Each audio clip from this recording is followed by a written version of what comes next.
Baybay ng libu-libong mga Pinoy sa The Filipino Channel ng ABS-CBN. Alam mo, mas alam pa namin ang nangyayari sa Pilipinas gawa ng TV Patrol. Laking tuwa ng film community sa star-studded na Pinoy delegation sa golf tournament ng Guam Visitors Bureau na pinasigla muli ang relasyon ng Pilipinas at Guam. On the hole! Yes!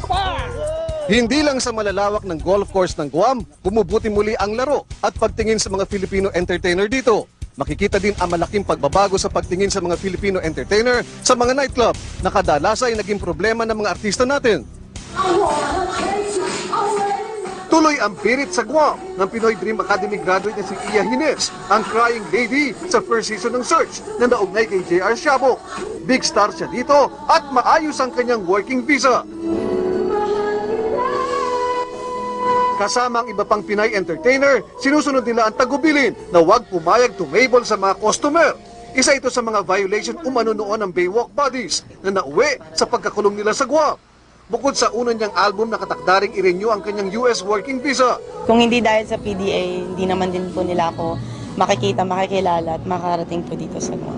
Masaya kasi ang mga tao dito, warm naman. Ayon naman sa dating idol na si Bojo Molina na pamilyado na at isa ng DJ at show producer, may oportunidad ang iba pang artista dito. If you follow by the book and by the law here, everything will be as smooth as it can be. Mario Dumawal, Patrol ng Pilipino, Agana.